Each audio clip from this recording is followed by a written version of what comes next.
To begin your slab cylinder, you'll first want to locate a cylinder. Here I'm using a piece of PVC pipe, and then using a piece of poster board, we're going to make a template for ourselves. So I'm just checking to see about how much length I need to wrap around the cylinder that I'm using, and then also get an idea of how tall I want my cylinder to end up being. So I'm measuring that right now. And as these will be turned into mugs, you'll want to stay between 3 and 5 inches in height. 5 inches here is going to be really, I think, a lot bigger than the standard size mug. But again, this is just for demonstration purposes. So I made 2 marks on both ends of that piece of paper, so that way I could have a nice straight line. So the top and bottom of my mug is not uneven. You'll cut that. I would recommend using a paper cutter. That way you have a nice straight edge. Next thing you'll do is grab a sheet of newspaper, and you're going to cut a piece of newspaper out the same size as the template that we just made.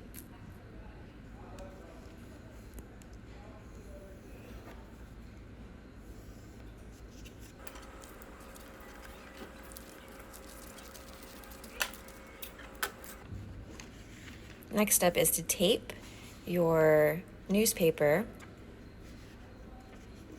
onto your template. And when you're applying the tape it to the newspaper. Don't tape it onto your cylinder. The newspaper should be able to freely release from your cylinder once we're done making your mug. All right, so don't tape the newspaper to your cylinder, your jar, whatever you're using. You'll tape it to itself.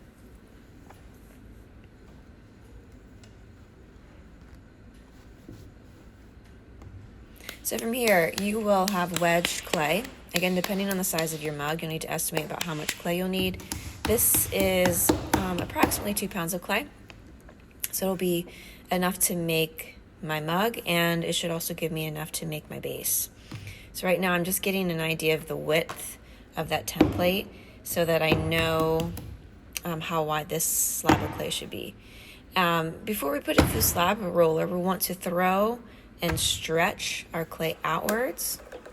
This might take a little practice, but this does help get you prepped before putting anything through a slab roller. So the slab rollers here, there are 3 masonite boards that you'll be sitting your slab onto. Make sure all 3 go through with the clay. Canvas underneath. And since we want this to be a rectangular shape, we're going to put the narrow end near the roller.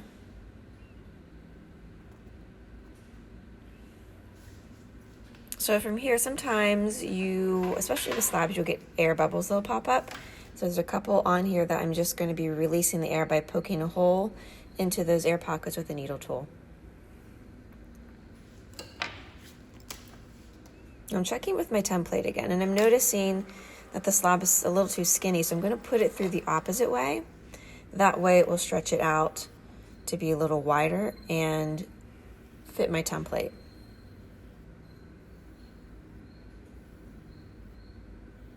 Smoothing is the next step. Use a rib. I like to use either one of the plastic or wooden or rubber ribs, holding that at a 45 and just compressing the surface of the clay. So it compresses it, it aligns the clay particles, but also just get rid of that canvas texture. And taking your fettling knife, you're going to cut out your slab using your template.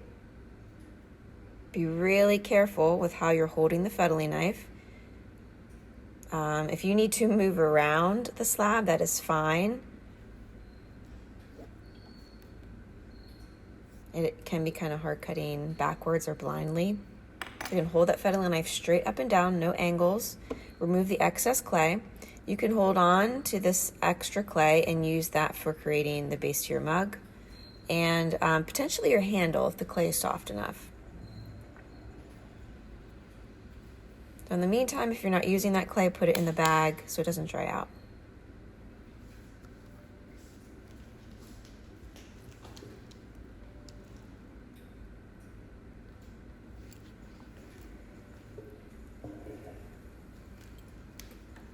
All right, next step, we are going to make sure our slab that we cut out fits onto the cylinder that we're working with. So again, I'm using my PVC pipe that's lined with newspaper.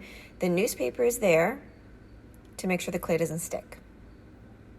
Just like we're using canvas so the clay isn't sticking to our tables or the slab roller.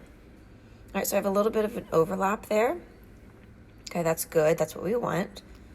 We did cut the template to be a little bit longer. At this stage, just be really careful with how you're handling the clay. It's very easy for that clay to start to stretch out. So you're trying to handle it with care and just try not to touch it too much, and you're not applying too much pressure. So where the joint is, where those two ends are going to meet, I'm taking my rib with teeth and I'm scoring those two ends. You can apply a little slip if you feel like you need it, but this clay is really soft right now. And since I'm going to be doing a lot of heavy blending, it really isn't a necessary step to add the slip. Again, we're being really, really careful, handling the clay delicately. We don't want it to be overworked. We don't want thin and thick spots, but we do have to get this joint smooth together. So starting out, just using your fingers for this first part and blending, and you can also use the flat edge of a rib, do long pulls to get that smooth. Now from here, I'm going to have you guys do some sort of texture, and I am using a seashell. Again, we're just being careful with how you're applying pressure to the clay. It's very easy for this to start to stretch out and your slab to get wider than your cylinder.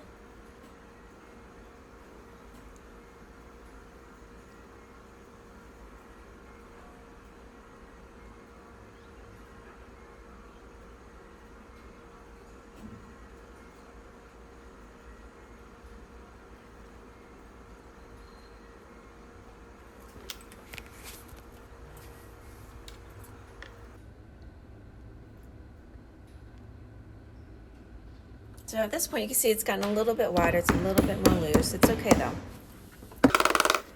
The extra clay I'm using here, I'm going to be using that to make my base. So putting that through the slab roller, I'm going to check to make sure I have enough clay there so that it is wide enough to go around the bottom of my cylinder. Scoring that clay.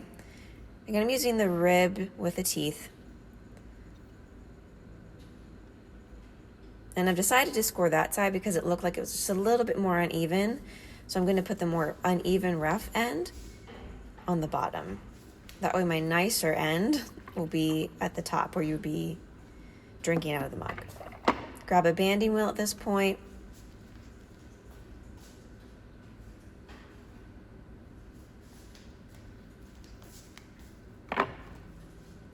It's also a good idea to have a base, so have a piece of wood to place that on. Very carefully picking this up, and again, I'm going to flip it the opposite way.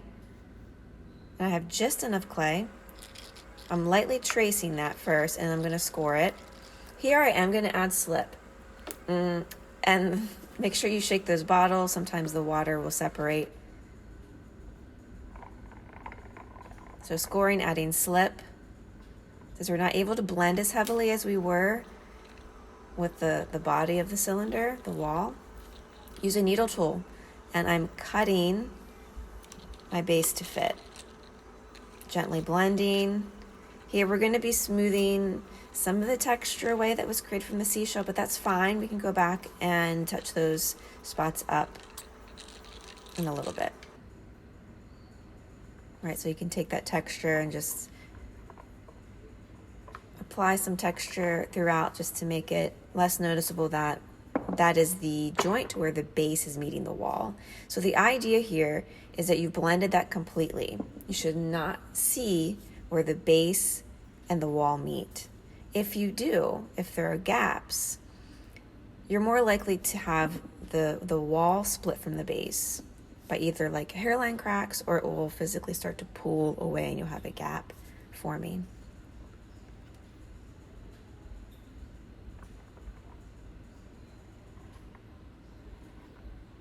Here I'm scraping extra clay away. Depending on how precise you were with cutting out the base, you might have a little bit too much clay there, and we want that wall to be nice and straight. We want a nice smooth transition from wall to floor.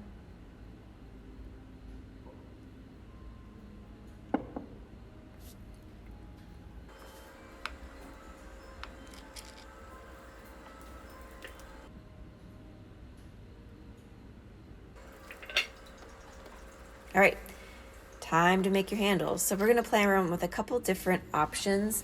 The first one that I'm showing you here is the most basic sort of handle that you can make, and it's just gonna be using a coil. So as I'm doing this, I tend to start with a little bit more clay than what I need, and I'm gonna start to tear chunks off until I have about the right amount of clay, so the right thickness and length. And for you guys, when you're starting this, again, do the same sort of process. It really depends on the size, the shape of your vessel, so the mug. Everyone's handle will be different in terms of like the way you create it, but also, does it fit the form, right? Does it just, ultimately you want your handle to feel like it's not overpowering the mug, but also it's not really too small for the mug. So option 1 was just a simple coil. Option 2, we're using a plaster mold here. So we have these sets in the classroom. There are 4 different options. I rolled a tapered coil to start out. I'm pressing that down into the mold, and then there's usually a little bit of extra clay that you don't need. So take a fettling knife and you're gonna hold that flush, so perfectly flat and parallel with the plaster mold, and pull along the top. Do not cut into the mold. Since these are plaster, they will damage really easily. They scratch really easily. So again, we're not cutting into it, we're just cutting along the edge. And then you'll let your handle dry in that mold. Depending on how wet the clay is, it could take about 5 minutes, maybe a little bit more if it's a little bit cold in the room. If you want to speed it up, you can sit it in front of a fan. All right, option 3, this is another good option. I'm just taking one of the slab rolling guides, a 1/4-inch strip of wood, and I'm using that as a template, and I'm cutting a slab handle.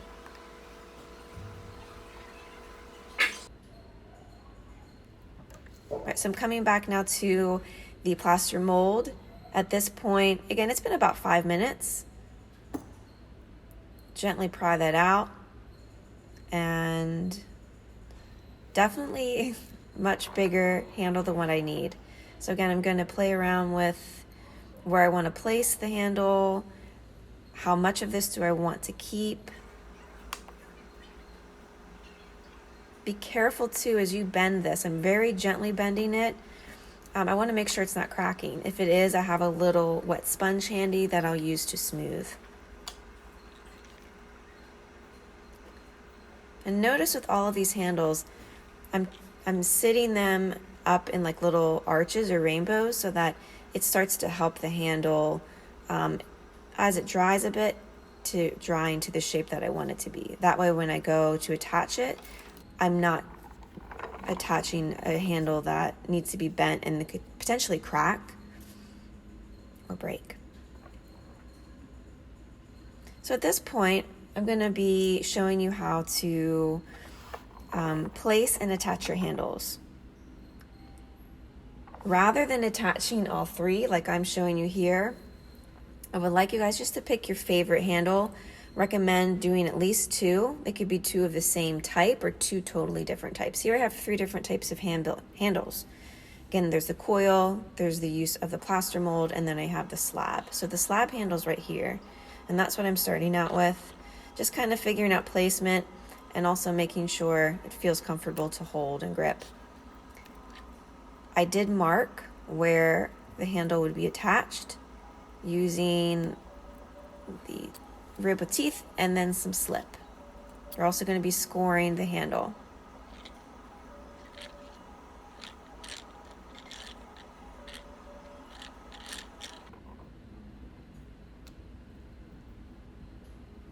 Option 2. I really don't think that slab handle looked that great. So if I were to keep this, I would have gone with another option. So option 2, I'm playing around with what is this coil handle going to look like. Cutting it down to fit a little bit more. I think it's still a little bit too bulky. So there's a little bit too much length, so you could even curl the ends in. Make sure you're looking at this from all angles, so from the side and also straight on to make sure it's not crooked. Again, gently marking where the handle will be attached to the body of the mug. I'm going to score with my rib and add slip.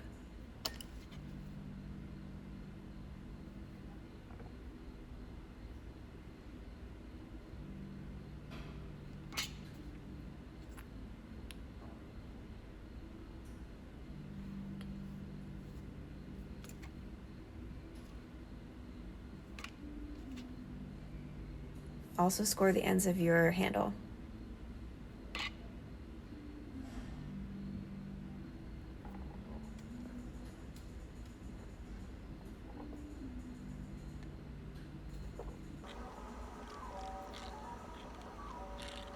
Be very gentle when you're applying your handle. It's very easy, again, for it to be overhandled, especially where you're joining it to the wall. It ends up, if you're applying too much pressure, you get pinched and end up getting thinner than you want it to be.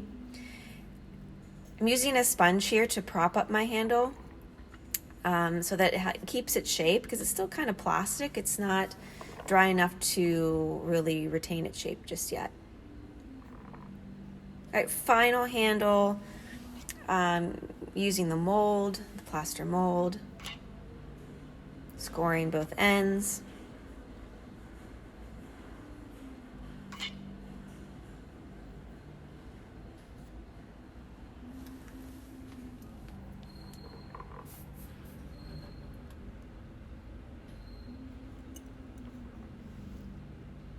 Okay, placement's pretty good. You don't want the handle, the curve or the peak of the top of the handles to surpass the rim. So it should be either in line with the rim or a little bit lower. Again, as you're doing this, as gently as you can, you also want to just get a feel for how the handle will feel when it's being held.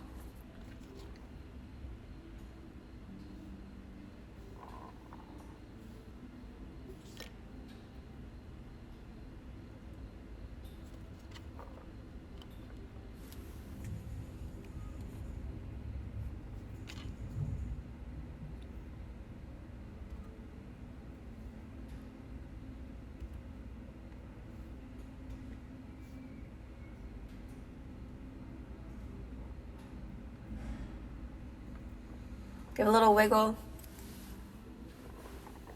Just enough pressure so that it stays connected. And you'll find with handles, a lot of times it's not just enough to score the clay and add slip. We will need to do a little bit more work along those joints so that it's sealed together. Because what's going to end up happening is the clay shrinks as it dries. And both the body of the mug and the handle are going to get a little bit smaller. And naturally, because they're shrinking, they're going to want to pull apart from each other. So scoring and adding slip is step 1, right? To keep that connection as the clay starts to dry and shrink. But another important thing would be to essentially, like, it's welding the clay together. And you can use a modeling tool to do that. Normally that's what we do with slab, but since we don't really want to overwork those joints and make it super obvious that we were, there are some other options that we can do that I'm going to show you here in this video. Again, you could use a little sponge if you need a little bit more support with the shape that you want for your handles.